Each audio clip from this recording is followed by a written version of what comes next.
A história dos moravianos. A história dos moravianos antecede a reforma de 1500 de Martinho Lutero. Os moravianos foram os primeiros protestantes a colocar em prática a ideia de que a evangelização dos perdidos é dever de toda a igreja, e não somente de uma sociedade ou de alguns indivíduos. No levante das guerras dos anos 1600, a Boêmia e Morávia, antiga República Tcheca, foram dominadas por um rei católico romano, o qual desencadeou uma terrível perseguição contra os moravianos. 15 de seus líderes foram decapitados. Os membros da igreja foram mandados para os calabouços e para as minas para trabalhos forçados. As escolas deles foram fechadas. Bíblias, inários, catecismos e escritos históricos foram totalmente queimados. Foram todos espalhados. De fato, 16 mil famílias repentinamente se tornaram refugiadas. Por quase 100 anos, procuravam fugir da perseguição.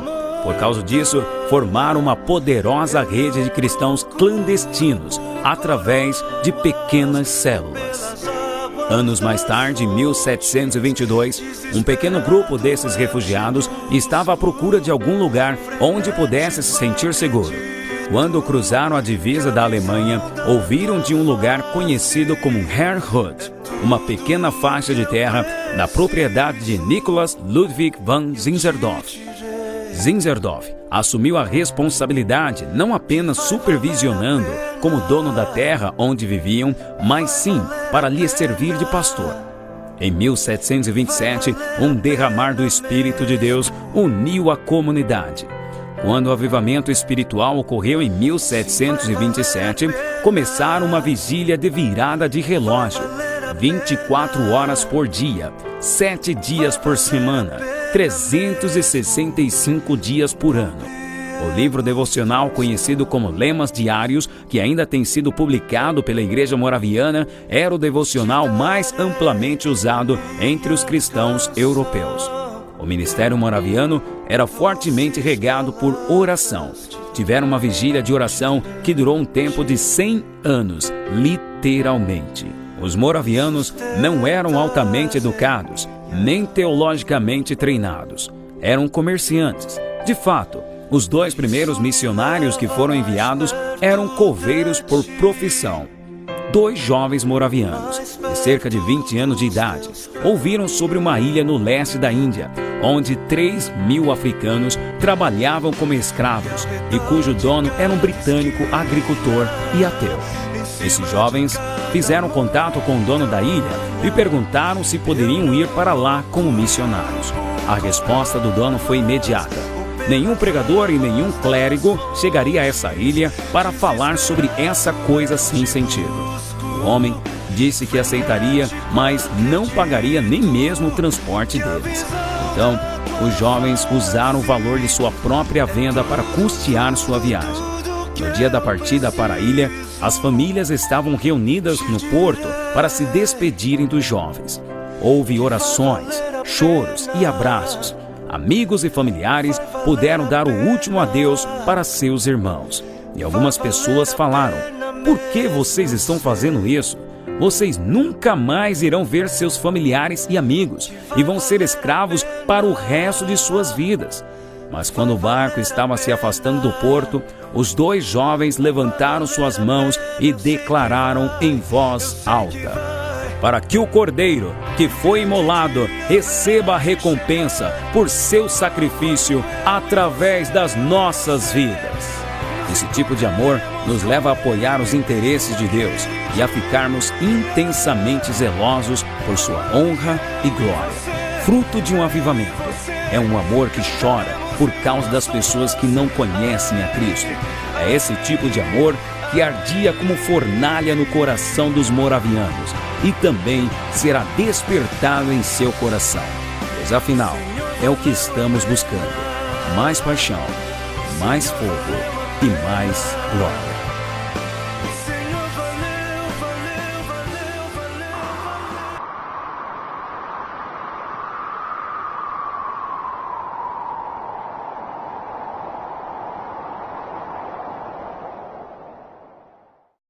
O avivamento do país de Gales foi um dos mais impressionantes moveres de Deus de todos os tempos.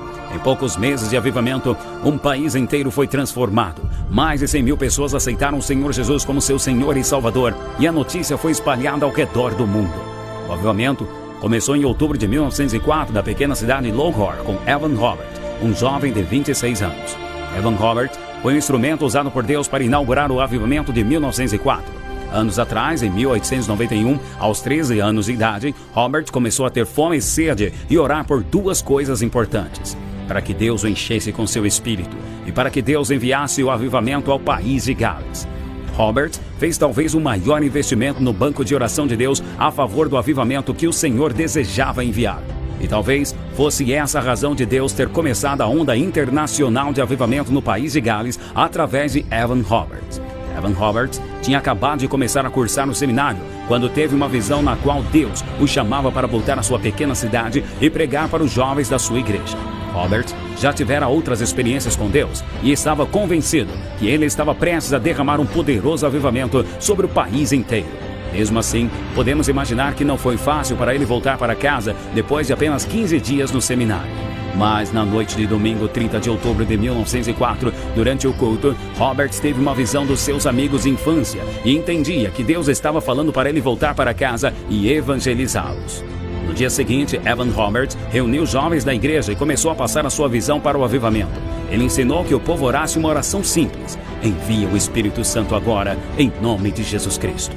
Nesse pequeno começo, um grande avivamento começou a varrer o norte do país de Gales. Cultos de avivamento começaram espontaneamente, muitas vezes antes da chegada do avivalista. A maioria dos líderes e ministros do avivamento foram jovens e adolescentes. Evan Robert tinha apenas 26 anos de idade quando irrompeu o avivamento, que resultou na conversão de muitos jovens que logo se empenharam na obra de evangelização.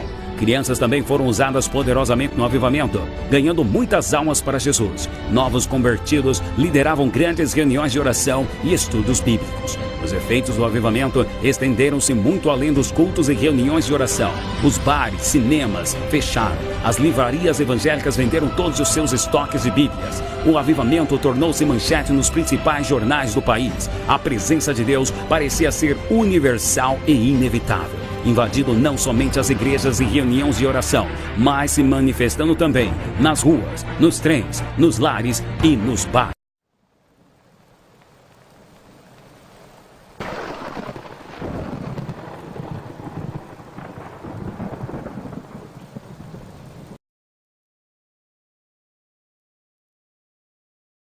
Nessa semana vamos falar sobre o avivamento da Rua Azusa, acontecido em 1906.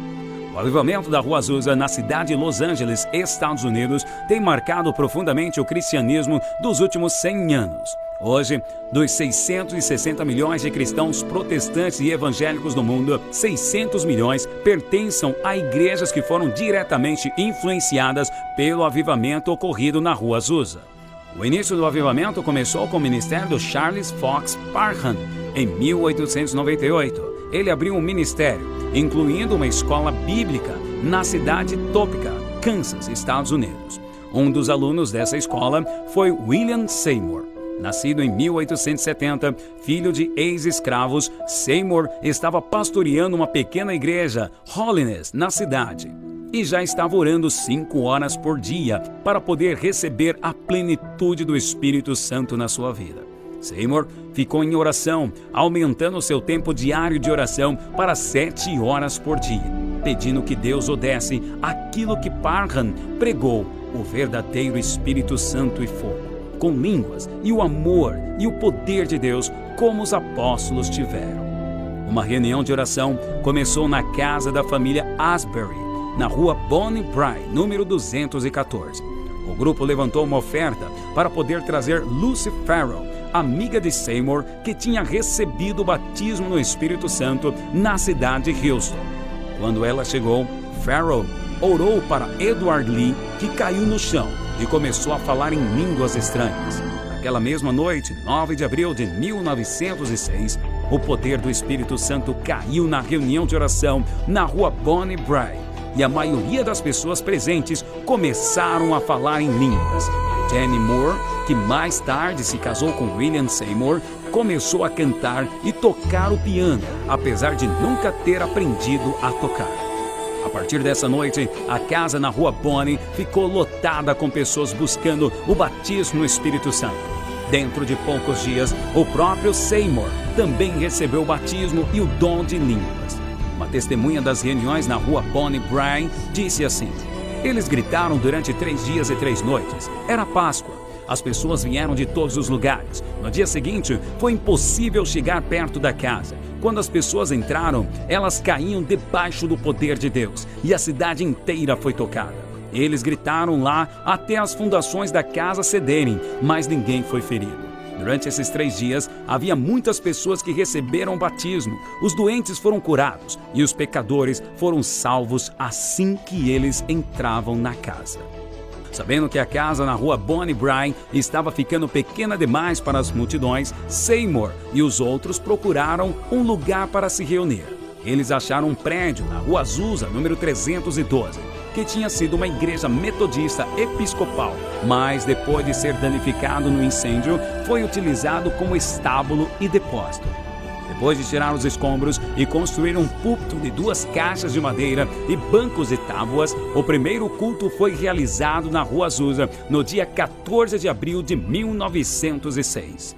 Muitos cristãos na cidade de Los Angeles e cidades vizinhas já estavam esperando por um avivamento. Frank Bertleman e outros estiveram pregando e intercedendo por um avivamento como aquilo que Deus estava derramando sobre o país de Gales.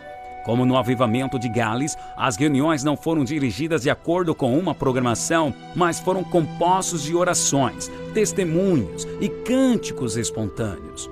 No Jornal da Missão, também chamado de Apostolic Faith, temos a seguinte descrição dos cultos. As reuniões foram transferidas para a Rua Azusa e desde então as multidões estão vindo. As reuniões começam por volta das 10 horas da manhã e mal conseguem terminar antes das 20 ou 22 horas. E às vezes vão até as 2 ou 3 horas da madrugada, porque muitos estão buscando e outros estão caídos no poder de Deus. As pessoas estão buscando no altar 3 vezes por dia, e fileiras e mais fileiras de cadeiras precisam ser esvaziadas e ocupadas com os que estão buscando. Não podemos dizer quantas pessoas têm sido salvas e santificadas e batizadas com o Espírito Santo e curadas de todos os tipos de enfermidades. Muitos estão falando em novas línguas e alguns estão indo para campos missionários com o dom de línguas. Estamos buscando mais do poder de Deus.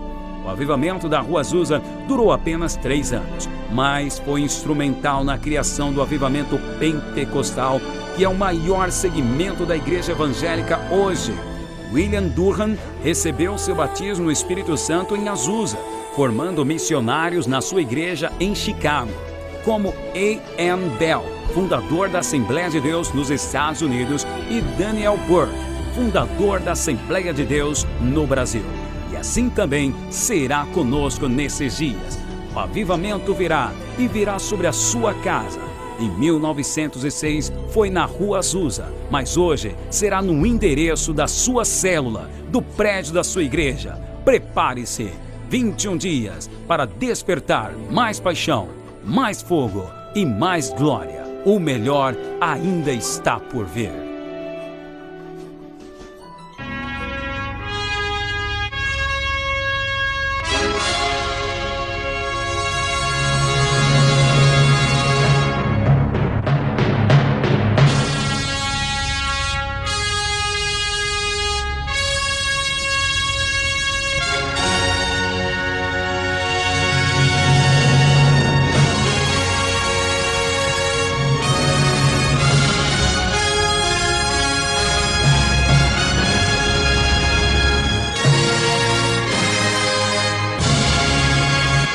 A história de como o Brasil foi transformado na maior nação pentecostal do mundo.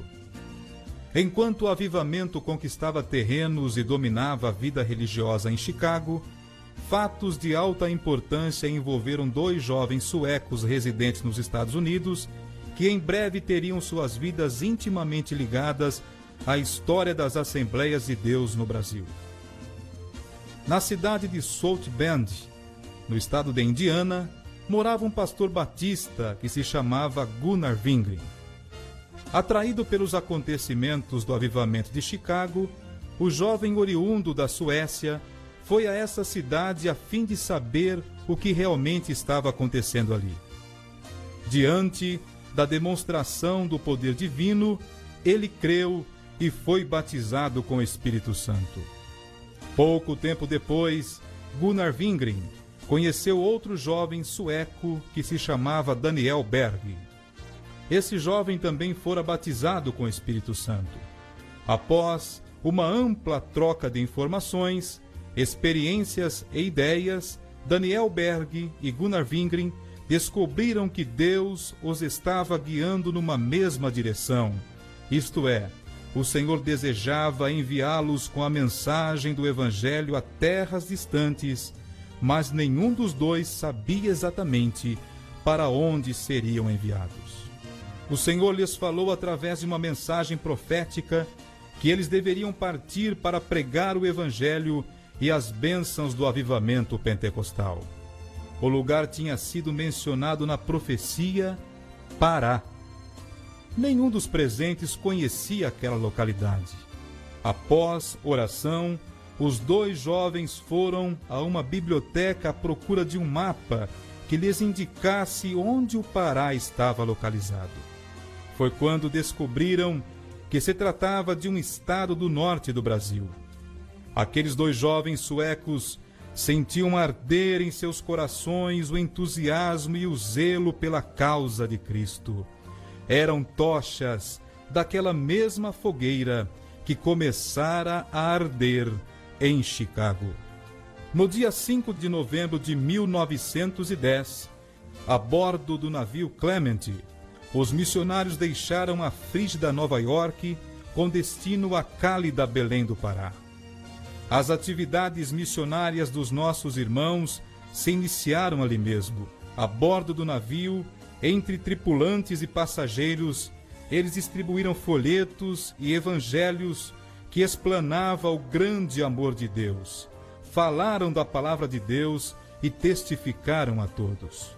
No dia 19 de novembro de 1910, em um dia de sol causticante, os dois missionários desembarcaram em Belém do Pará. Eles não possuíam amigos ou conhecidos nessa cidade, não traziam endereços de alguém que os acolhesse ou orientasse.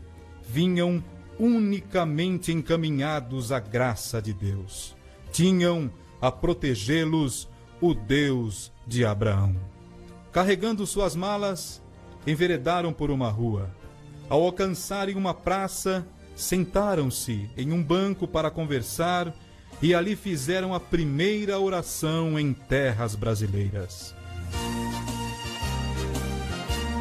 Oraram por um povo que lhes eram desconhecidos, mas que já amavam e pelo qual estavam dispostos a sacrificar-se. Os avivamentos nascem como resultado de oração, pois aqueles que vivem no avivamento alimentam-se da oração. Os jovens missionários tinham o coração avivado pelo Espírito Santo e oravam de dia e de noite, sempre com a visão de que o campo é o mundo.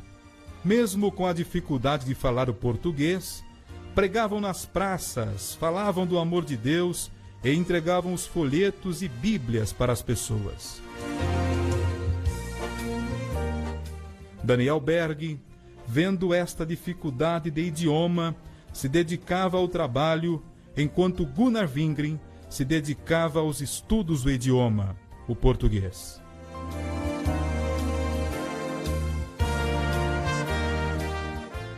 No dia 18 de junho de 1911, nasce a Assembleia de Deus, que nas décadas seguintes causaria admiração e espanto ao mundo inteiro pela pujança de seu crescimento. Em tudo isso, se pode notar a mão de Deus operando através de homens e mulheres humildes. Como se vê, esta obra não pertence a homem algum, mas a Deus somente. a nova igreja estava livre para evangelizar e ousadamente anunciava a salvação, a cura divina, o batismo com o Espírito Santo e a volta de Jesus Cristo para buscar a sua igreja. Estavam todos cheios do poder de Deus. Em resposta às suas orações, o Senhor operava sinais e maravilhas, vivificando cada testemunho e sermão. O Espírito Santo convencia o mais vil pecador. Os missionários alcançaram muitos estados e cidades brasileiras, e nossa cidade, Jundiaí, também teve a passagem de um desses missionários, Daniel Berg. O grão germinou, floresceu e deu muitos frutos. Mas a passagem de Daniel Berg não fora sem marcas por aqui. Em um culto ao ar livre na rua JJ Rodrigues, chegou a ser apedrejado juntamente com os primeiros convertidos. Essa perseguição religiosa foi intensa em todos os lugares por onde passaram. Portanto, nossos missionários Daniel Berg e Gunnar Wingren combateram o bom combate, encerraram a carreira e guardaram a fé. Oh God, stamp eternity on my eyeballs. Why didn't I have a word? Because there was no sign of anguish. Não me diga que essa geração é extravagante. Ser extravagante é ser como Estevão. Vamos tocar sempre nesse assunto. Vamos fazer um desafio. Vamos desafiar o pecado. Not to be like the world, not to be like the great majority of American Christians, but to be like Jesus Christ. Don't know why you're clapping. I'm talking about you. Vamos ver alguns grandes avivamentos que marcaram a história, para você entender o que é um avivamento. Inglaterra, século XVIII. Na noite de 31 de dezembro de 1734, às 3 horas da manhã, esses jovens estavam todos em vigílias. E eles foram visitados pelo Espírito Santo como nunca. Lágrimas irromperam entre eles. Caíram no chão, em soluços, clamando por mais e mais de Deus. E então um avivamento se inicia entre esses jovens. E através dele, esse avivamento contamina e varre toda a Inglaterra. Os bares começam a se fechar, as igrejas começam a crescer, as pessoas vão nas praças se acotovelando para ouvir os sermões de Whitefield, para ouvir os sermões de John Wesley, e milhares começam a se converter. Começa a surgir um grande avivamento na Inglaterra. Tornou-se comum nesses cultos os pecadores acharem-se tão angustiados que gritavam e gemiam. Não é de se admirar que centenas de pecadores gemessem, gritassem e caíssem ao chão como mortos, quando o Espírito Santo os levava a sentir a presença de Deus. Multidões de perdidos assim tornavam-se novas criaturas em Cristo Jesus, nos cultos pregados por John Wesley. Isso é avivamento. Em 1934, ele prega um dos sermões mais famosos de todos os tempos: pecadores nas mãos de um Deus irado. E através desse sermão e dessa série da justificação pela fé, acontece o grande despertamento da Nova Inglaterra, o grande despertamento dos Estados Unidos. E o vulto desse avivamento chama-se Jonathan Edwards. Quando ele vai pregar o sermão Pecadores nas mãos de um Deus irado, antes desse culto, ele fica 3 noites sem dormir, 3 noites sem comer, orando e jejuando 3 dias e 3 noites. Dá-me a Nova Inglaterra. Então, quando Edward sobe e começa a pregar, o Espírito Santo é derramado na congregação. As pessoas começam a se segurar na coluna, nos pilares da igreja, achando que o chão ia abrir e o juízo final ia chegar. Um dos homens se levanta e grita: Sr. Edwards, misericórdia! Sr. Edwards, pare! Foi esse sermão que as pessoas falaram: meu Deus, o juízo final chegou. Meu Deus, como me salvar? Meu Deus, um homem levanta e fala: pelo amor de Deus, para de pregar, tenha misericórdia. E foi ali que soluços brotaram na plateia. Foi aí que pessoas cambalhotando vieram ao púlpito dizendo: misericórdia, Deus, misericórdia, salva-me. País de Gales, 1904, Ivan Roberts.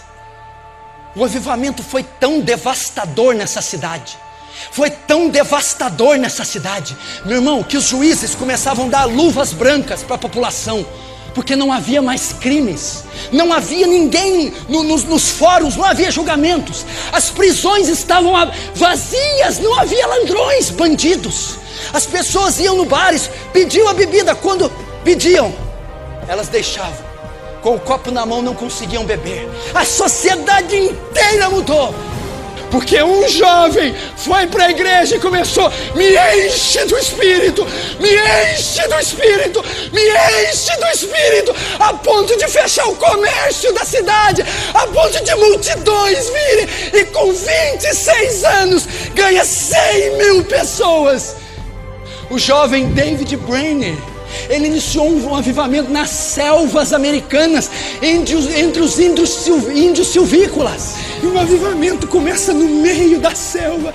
Índios canibais começam a se arrepender, deixar a bruxaria, a magia negra, o canibalismo, porque um jovem com a mochila nas costas viveu até a última gota na selva. A biografia diz que ele pegou tuberculose. Ele morreu com 29 anos. A biografia diz que esse homem tossia e saía pedaços do seu corpo, sangue. Ele espirrava sangue, cuspia sangue. Quando ele tossia, detritos do seu organismo saíam pela boca. Ah, que Deus conceda um avivamento para essa igreja. É a minha oração nos últimos 15 anos. Que Deus conceda um avivamento à cidade de Franca. Que Deus conceda um avivamento nessa igreja. Que Deus conceda um avivamento pessoal a cada um de vocês.